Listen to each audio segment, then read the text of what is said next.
Welcome to 304 Customs Garage. In this episode, I'm going to give you all the part numbers that we used in my V8 S10 build thus far. Now, the parts that I've used are a mixture of hot rod, street, and a little bit of drag race. So you'll have a combination of stuff. You may question why I did certain things, but I'll give you the part numbers. If you have any questions, let me know in the comments. Let's get started.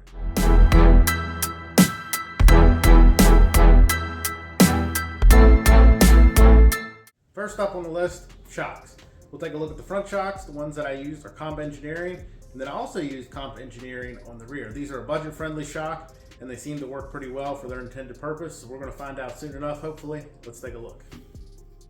Okay, Comp Engineering shocks on the front. It's a stock coil spring. It's your Comp Engineering shock on the back. Same brand, different part numbers. Let's take a look. Okay, shocks that used, Comp Engineering 3-way adjustable drag shocks. Like I said, these are a budget-friendly shock. The front shock part number for S10s and G bodies are C2600. Rear shock part number are C2720. Up next on the list, we have the Ford 888 rear. This is a pretty common swap part on V8 S10s from what I can see. Unless you're doing some serious racing or anything else, you might want to use a Ford 9-inch, you can use a Chevy 12-bolt, or even if you want to use your 10-bolt. But the Ford 888 is a really common swap part, and it seems to be really popular for its known durability. So let's take a look at it. Okay, Ford 888 rear. Narrowed the driver's side axle 2 7/8 inches. I recommend the fabrication series on this. It's a fantastic follow along that I use for this particular build. Of course, we narrowed this 2 7/8 inches, welded the axle tubes to the center section on each side, and I was able to use a passenger axle on the driver's side. However, I did have to purchase one separate. Mine did not come with one because I bought this off someone in a different state, and it only came with how it is here. Used the stock diff cover, and we have some ARP stainless bolts to go into this, along with a upgraded gasket and some Royal Purple 75-140, I believe is what I used. So let's take a look at part numbers. Be right back. Okay, Ford 888 rear. My particular rear came from a 2000 Ford Explorer. It is a limited slip, and my rear gear is a 373. I believe they also make a 355 and a 410 in the limited slip. I did narrow the driver's side axle tube. We welded the axle tubes to the center section. I'm using the stock diff cover, and we're using a lube locker diff cover gasket, part number F880, with ARP stainless 12-point diff cover bolts. That part number is 437-3001. Okay, so up next, we're going to be talking about traction bars. The ones in particular I use on this build are from Calvert Racing. They are the Caltrax, and we'll take a look at those, and then I'll show you the options and the part numbers. Up next, the Caltrax. Like I said, this particular version is the standard version, I guess you would say. As you see, it has 2 different holes for adjustment. And I don't know if you can see this, but you come with this base piece here. Comes with all this. And then I also use the Caltrax U-bolts as well. Let's take a look at the part numbers, and then we'll go to the front suspension. Okay, traction bars, as I said, these are from Calvert Racing.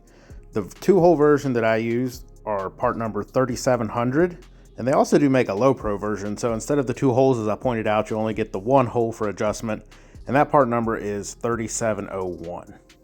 Okay, so up next, we're going to be looking at the front suspension. We're not going to be looking at the shocks this time. We're going to be looking at the other parts that I changed on the front to help this truck handle a little bit better on the street. If you want to go out and goof around a little bit on the street, or if I ever decide to take this to the track, it should do okay for my intended application at this time. So let's take a look at what I'm using.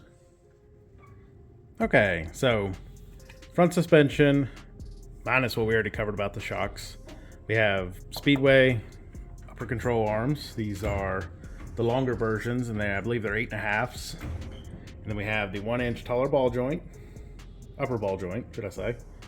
And then also on the front suspension, we have the Bear bump steer kit. That number on there is not the part number. We'll show you that here in a second, but that's another number that may bring up that in a search if you search for it. This is a bump steer kit that I purchased. I believe that came from Summit Racing. Only other thing we're planning on doing here is maybe making my own bump stops for this, because in particular on that side at full extension with the front end in the air, the side on the tubular control arm over there is going to hit the frame. So I may make something up here. I might cover that in another video, but let's take a look at these part numbers. Okay, for the front suspension, I used the Speedway Motors tubular upper control arms. These are a steel cross shaft, part number 910-31134. I used, I believe it was 2 left hands. They're the longer versions, the 8.5s. For the ball joint, we used a 1-inch longer upper ball joint. It's the K5208 style. That part number is 917-20145-1. Then I also used the Bear Tracker bump steer kit. And that part number is 330-1001. Okay, so for the rear suspension, there's not a whole lot going on out there besides the shocks, the 8/8 swap, etc., Caltrax. But I did adjust the rod height a little bit, and we did do some modifications to the leaf springs. Let's take a look. Okay, for the rear suspension, don't have a whole lot going on here. I do have this here, if you can see this. This is a 2-inch drop block. It's steel and should allow the rear to be closer to the front, so it'll set pretty level when it's setting on the ground. Right now I have it on dollies. The other thing that I did to the rear leaf springs was, as you can see, I only have 2 leaves and the helper leaf is gone.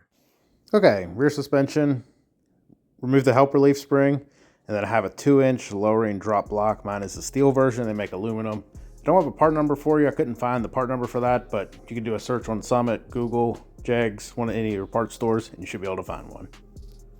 Okay, so last category for this video we'll cover is the brakes. The ones that I used are single piston, so they're ideal for hot rod and street stuff, not necessarily a drag application, but they're nice and powder coated red. I think they offer maybe black as well, and they're supposed to be new or reman factory style calipers. Should work fine for my application for now.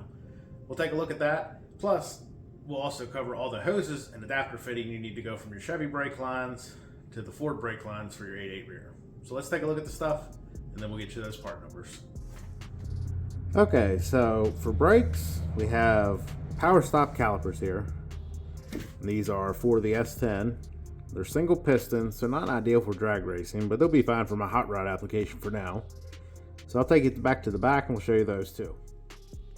Okay, so for the rears, I actually purchased these for a Ford Explorer. Mine came out of a 2000, my Ford 8/8 rear Ford Explorer.